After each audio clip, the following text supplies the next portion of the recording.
Ah, charcuterie, a delightful platter filled with so many finger foods that everyone's sure to find something they enjoy. And today, we're going to build it with smoke.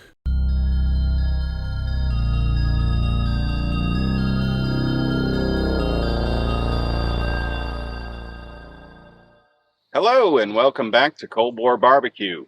I'm Cody Kelly, and today we're on a mission to turn run-of-the-mill charcuterie into top-of-the-line barbecuterie. I made that up myself. It's no secret that a charcuterie board is a pretty popular appetizer item. It goes great with drinks, conversation, and pretentiousness. But what if it didn't have to be pretentious?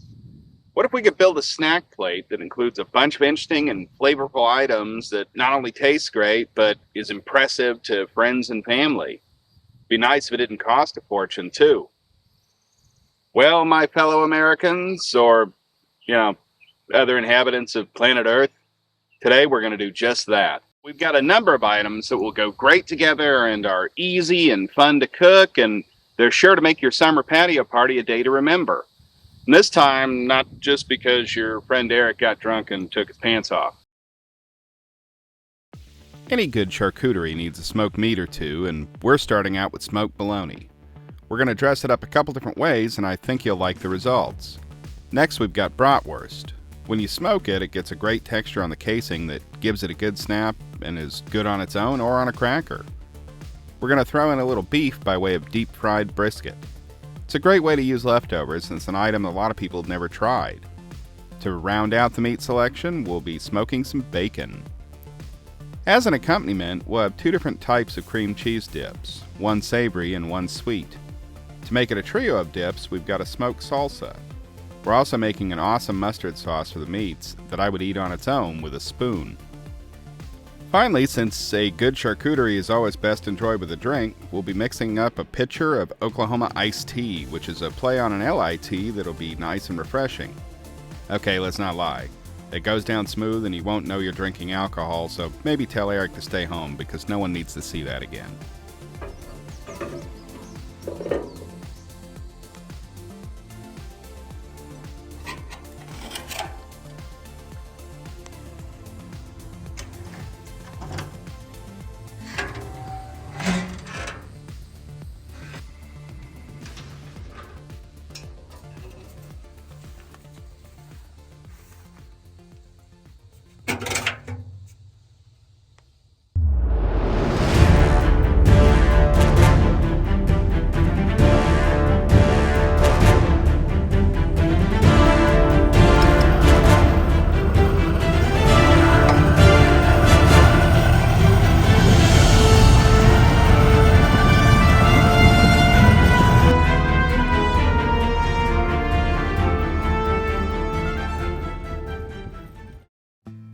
Any good charcuterie needs some cured meat, and we're starting that off with bologna.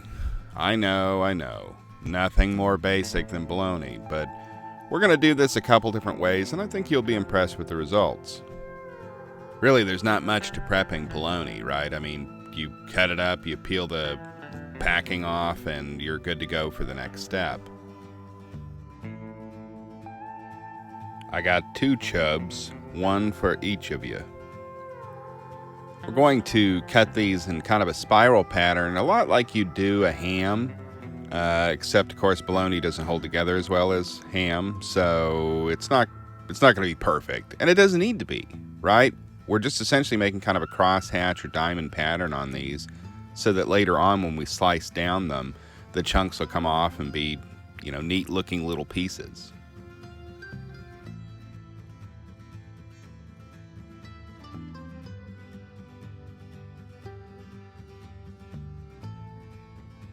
Just going to do the same on the other one. Not really changing anything as far as presentation goes on these. Unlike a lot of the stuff we do, this does need a binder, and I like yellow mustard, Griffin's in this case. Now, you don't have to use Griffin's. You might not even have access to it. And no, they don't sponsor me, but they're a made in Oklahoma company, and I absolutely love the product. Just slather it on, and then we're going to hit it with some salt and garlic powder here. For this one, we're also going to cover it in brown sugar. And actually, it's going to be kind of a variation of a theme on both of these, right? The basic ingredients are the same except for the binding agent. So this one's going to be sweet. And for this one, we're using a hot jalapeno mustard. It's not overly spicy or anything, but man, it is delicious. It's my go-to for brats, hot dogs, things like that. And then we're still going to hit it with the same brown sugar, so it'll be kind of a sweet and spicy blend. And these are ready to go on the smoker.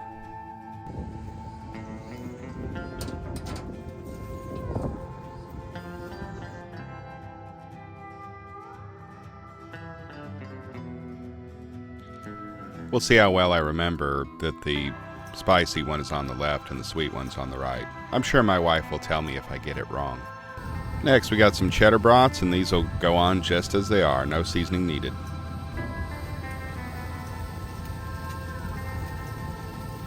The pork ribs at the bottom are not part of this charcuterie platter. Somebody placed an order for a single rack of pork spare ribs, so I'm not going to waste the smoke.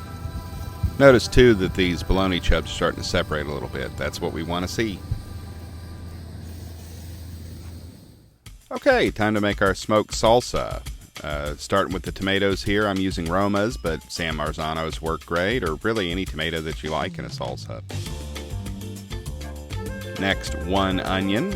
I am using a Vidalia, so it's kind of a sweet onion. Brings a little sweetness to the salsa, and man, these are really good with some smoke flavor.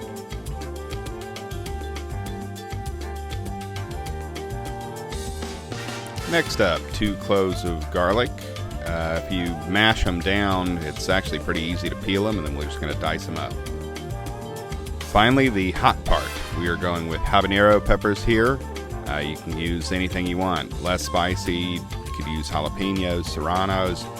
More spicy, you could do Scotch bonnets. Mix it up quick and hit it with some salt, and it's ready to go in.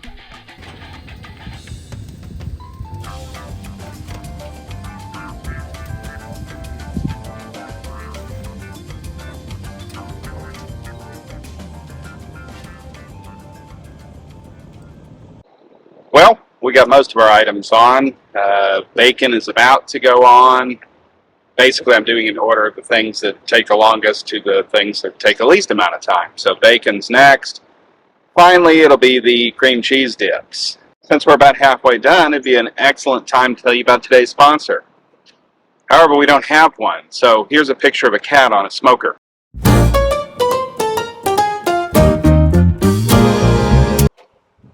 All right, time to get the bacon on. Smoky.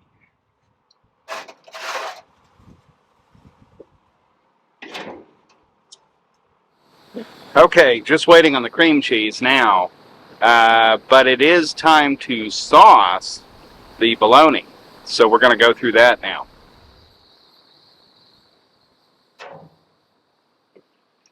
I didn't know my own strength.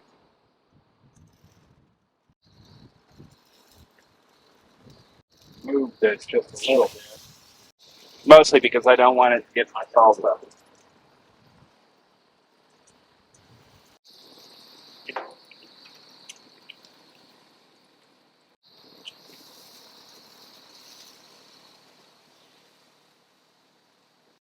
It's a bit jiggly, but these are close to done. We'll give them about, 30 minutes or so to tack up, which means it's time to throw on the cream cheese. Not much to this one.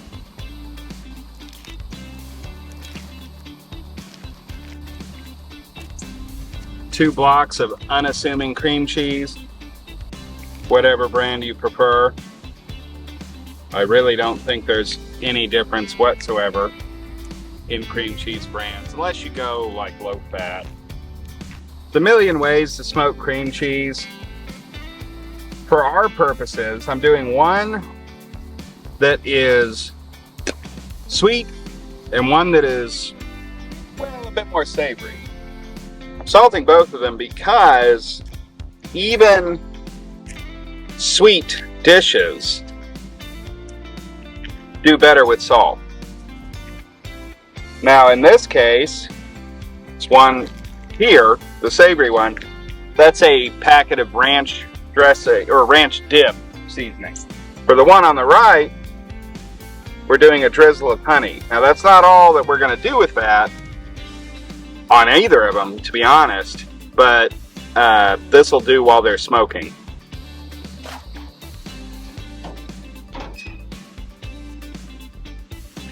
Bacon is coming right along.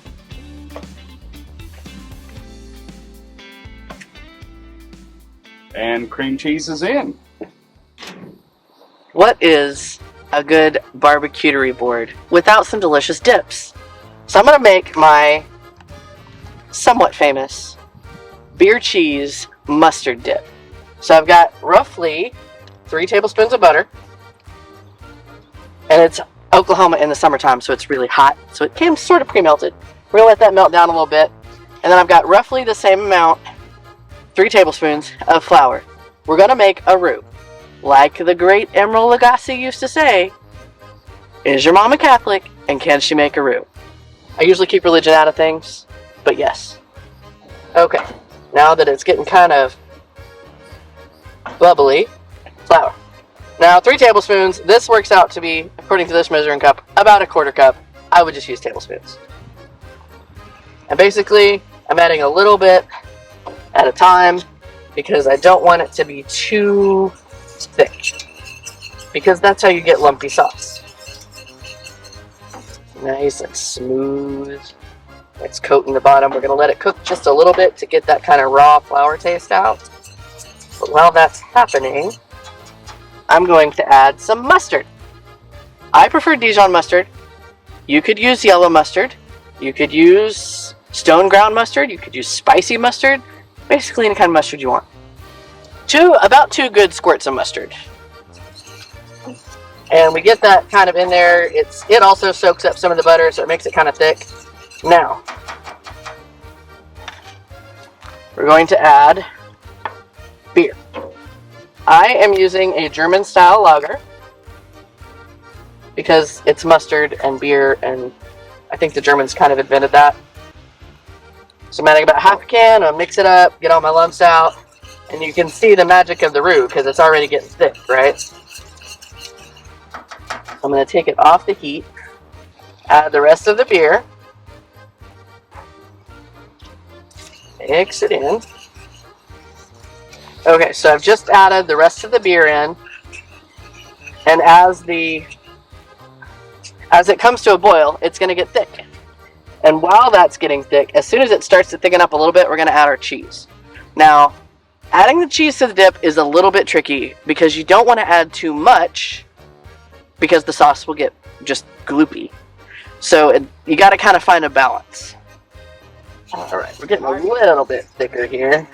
We're going to let it go just a little bit more. I want to see more of when you put your whisk in, I want to see more of the line than what's there right now. But it's getting there. All right, right now it's about the consistency of like turkey or chicken gravy. So now's a good time to start adding our cheese. Now I've just got plain old sharp cheddar cheese that I have grated off of the brick. And I'm just going to add that in a little at a time and let it incorporate about a handful at a time. Let it melt, let it get cheesy and delicious. Alright, now we're getting thick and delicious. Alright. Cheese is all melted. It's a good thick consistency for dipping. So we're just going to kill the heat. Ready for a taste test? We are ready for a taste test. Do you have your pretzels, sir? It clings. Winner. Fantastic. May I? Okay, everything is off the smoker, and now it's time to assemble. This dip is the savory cream cheese dip. It's essentially a beer cheese dip, and it's extraordinarily easy to put together. So we've got our cheese here, and 1 strip of bacon. We've got our cream cheese, which we're mixing up now that it's all melty and smoky with the ranch seasoning. You can see that change colors. Now, we like this pretty cheesy, so there's a lot of cheddar in here. Obviously, you can go down or up on that. This is about a cup worth. But, you know, do it the way you want it. Doing it this way with about a cup of cheddar cheese makes a very, very thick dip that's awesome on a cracker if that's your thing, or a chip, or to eat with a spoon, which is mostly what my wife does. You can see the cheddar cheese is breaking up, and it makes for a very pretty dip. And then to finish it, we break up some of this bacon.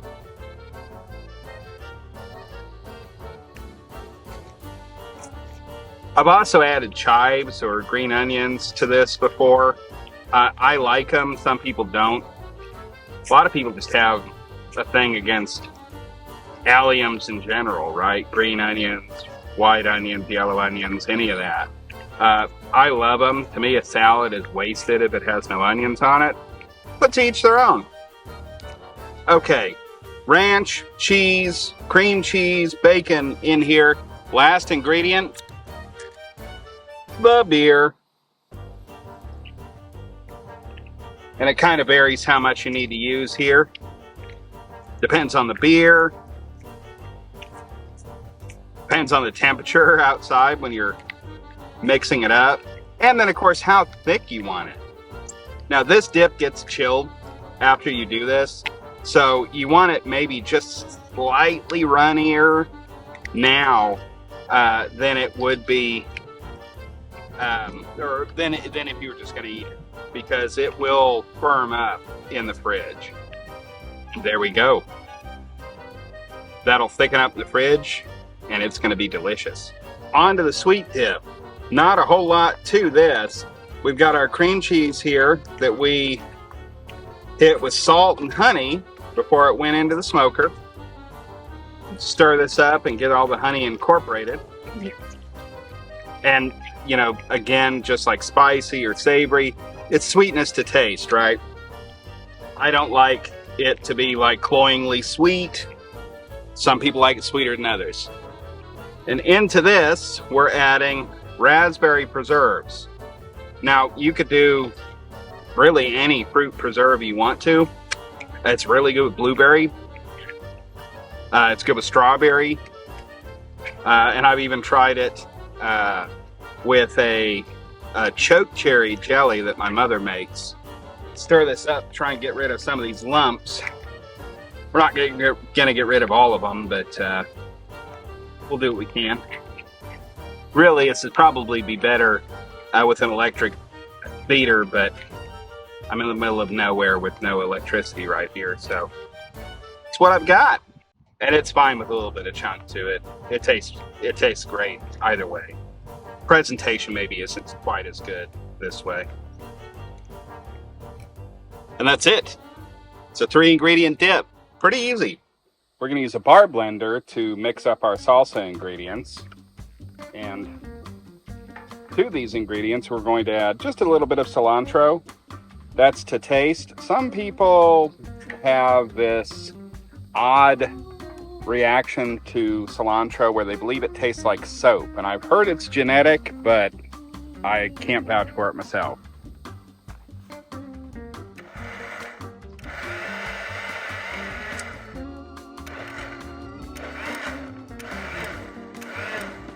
Best off to pulse it. You can really do this to your desired consistency level. I'm doing more of a picante sauce here. And finally, to finish it off, the juice of 1 lime. That's also to taste. I like a lot of lime juice in mine. Some people don't. I do highly recommend the lime be fresh as opposed to using canned or bottled lime juice. You're just going to have a much better flavor profile. And that's it. We have a delicious salsa. I've got 3 words for you. Deep fried brisket. Okay, to start off, we have brisket flat. It is very important that you use flat, not point, because the fat content is too high end point and you will get mushy. It'll be mushy and gross. This is just perfect because you can see it's marbled, but there's not a huge chunk of fat in there, as you can see. So I've just cubed up my brisket my brisket flat. I've got some eggs here and a mix of flour, a little bit of cornstarch, and some breadcrumbs. And I've seasoned it with some salt and some smoked paprika. So I'm going to just crack these eggs up, give them a little whisk up. And all this is for is to make sure that the brisket gets a good coat of this breadcrumb mix, so it sticks to it well. Okay, brisket in, and I usually go about a handful at a time. You notice I'm wearing gloves because frying is dirty work. Dirty work. Brisket really well, and then we move it over to breadcrumb mix. I should specify that I'm using both regular breadcrumbs and some panko. Check our oil temperature. It's very important that we check our temperature so we don't go too low. Just about there. So now that our brisket has a good coat on it, we're just gonna throw it in a chunk at a time. You wanna go kind of carefully, drop it away from you. Oil burns are no fun. And while those are cooking, they will float when they're crisped up and delicious.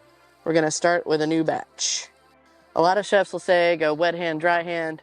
It doesn't actually really work for this because, well, I'm right-handed and I just wound up getting in there anyway. So gloves are your friend. GBD, golden, brown, and delicious. Move these over to my draining rig, which is just a disposable baking sheet with some paper towels in it.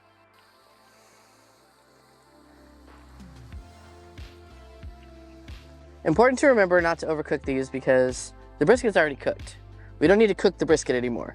We just want to cook the raw egg, obviously, and make it brown and crispy and delicious. Okay, it took about 15, maybe 20 minutes to do that whole bowl of flat, and that's all it is basically half a brisket. So here we have deep fried brisket. And I'm gonna have it.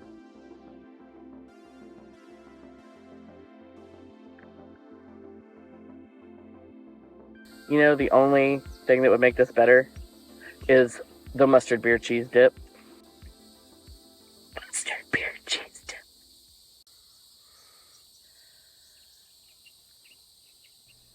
And finally, for our drink, it's really a question of parts. So to our pitcher of ice, we're going to add 1/2 part lime juice. Fresh squeeze, please. 1 part vodka. 1 part white rum. 1 part silver tequila. 1 part dry gin. 1/2 part triple sec, and I highly recommend the liqueur here, not the grocery store stuff.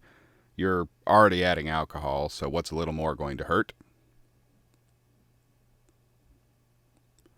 We'll use a little bit of cola for color, doesn't really matter which one, just to make it look like tea. I like to throw a little fresh lime in there, makes it look pretty, and we'll give it a stir. If you're doing this by the glass, you can shake it, and it's actually a little bit better. And there we have it, Oklahoma iced tea. Contrary to the standard Long Island iced tea, this one uses limes instead of lemon due to the popularity of the limeade in Oklahoma. I think it's even more refreshing than the standard Long Island iced tea, and I know my way around a Long Island iced tea.